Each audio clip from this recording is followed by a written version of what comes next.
trying to change the religion? Do you want to ban a right practice? Do you want to open doors to a path of committing sin? Torn between such arguments, we lose sight of the key question: is the practice of polygamy even healthy for a Muslim family? Welcome everyone, let's break free, and I'm your host Gimbo Madina. Talking about a complex issue like polygamy is not an easy task, especially as the disclosures around it remain divisive.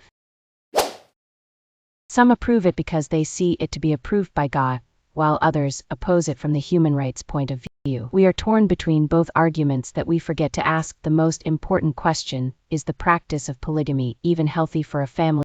You might find this question strange because we are so used to counter questions when we talk about polygamy. Questions like, are you trying to change the religion? Do you want to change the right practice and open the door to commit sin? We are used to formulating questions in a way that gives only one definite answer, that only cares about desires over the stability of a family. What is worse is that we use God to discriminate against women rather than upholding justice, which is the real essence of God and religion. If you give it more thought, you would know that there are so many rulings by God which have been altered or even completely abolished according to the times and situations. For example, zakat to those whose hearts have been reconciled due to disputes. This is an obligation from God, all-knowing, all-wise. Quran chapter 9 verse 60. These ruling had significant changes with time, place and context. Another small but still profound change was seen during the pandemic, when Muslims changed how they stood during prayers. This shows how a lot of God's rulings can be altered according to the time and situations. However, in the case of polygamy, we seem reluctant to change anything because it involves disadvantaging men, right? In another situation, we would welcome change if it brings us convenience, and rarely do we hear people protesting that we are changing religion. Some Muslim scholars had already studied the issue and concluded that polygamy is an injustice to both women and children. In most cases of polygamous cases, women are mistreated and deprived of their rights, to an extent where some women have no rights to their own kids.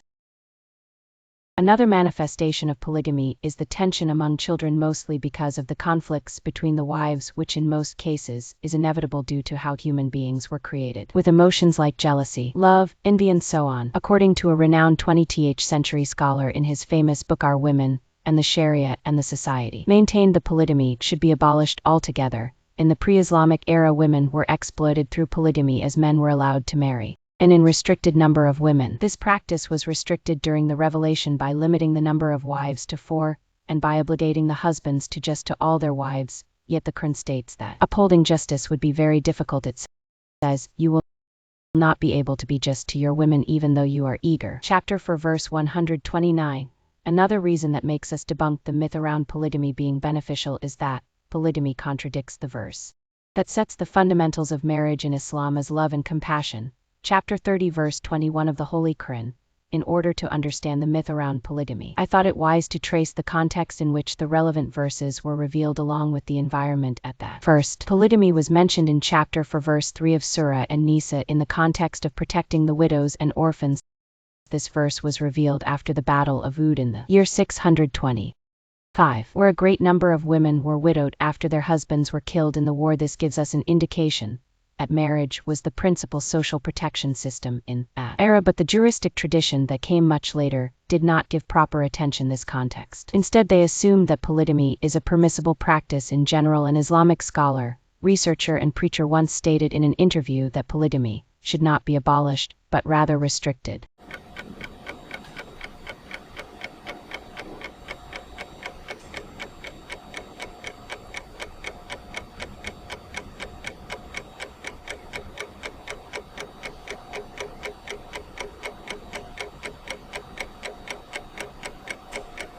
For example, the existing wife should be in agreement and all her due rights must be given to them if they decide to obtain a divorce.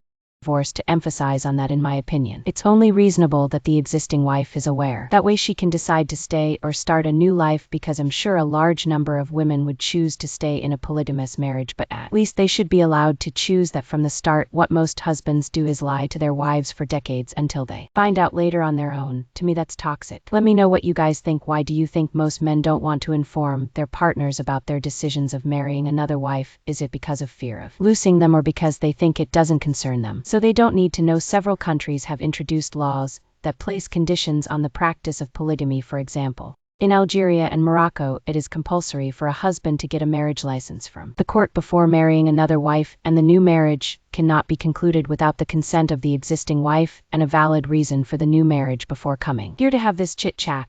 I stumbled upon an informal survey conducted on children from polygamous marriages to study individual reasons for polygamy and its repercussions. Of all the 37 respondents, only one said that their father married another wife to have children. On the contrary, 13 stated their fathers married a second wife because they were selfish, wanted to fulfill their sexual desires, did not appreciate their current partners, wanted to try something new, or for no reason at all. 7 respondents said their fathers married as a solution to spousal disputes, educational and cultural gaps, and other reasons in that aspect. In summary, I found one particular answer to this polygamy issue, and that is most people enter a polygamous marriage because they are unaware of its consequences. So let's talk about the most common consequences. First, the absence of a father. One respondent said they almost had no father, while the other said they barely saw their father.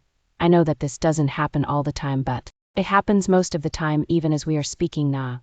I know you have seen it somewhere. Secondly, there is a financial consequence. One of the children said they barely finished their education. This most of the time leads to child labor, where these kids look for odd jobs to help support their siblings so they don't need to depend on the father. And again, this doesn't happen all the time, but it does happen sometimes. I am not saying all polygamous fathers abandon their kids' financial needs, but there are higher chances compared to monogamous families. There is also adverse psychological effects, where the kids lose all sense of security. This most times affect them for the rest of their lives. Evidence of sympathizing with the mother is also apparent in such cases. One child said their mother used to weep all night, and they could not do anything to help her. But hey, all of that is nothing. Just keep watching, and if you have made it this far with me, I would like to thank you once again for your viewership. Don't forget to subscribe and leave your opinions in the comments section, and I will get back to you. The most alarming situation is that some of these children are renouncing Islam as a result of growing up in polygamous families. Of course, we know that even non-Muslims can be polygamous. So to me, it's more of a choice or lifestyle than a religion. But because these kids grew up in an Islamic setting with polygamy and they didn't like it, now they believe that renouncing Islam would be their solution. What do you think about polygamy? Is it a lifestyle or something to do with religion? Please leave your opinions in the comments section, and I will make sure to read each of them. One child said they came to reject religion as it permits treason and injustice. I know it's not in my power to tell anyone to do anything they don't want to, but I will end with a call to all religious leaders, male and female. Will you take life's realities into consideration, or will you retain the unjust status quo and desecrate the true meaning of justice according to God and religion?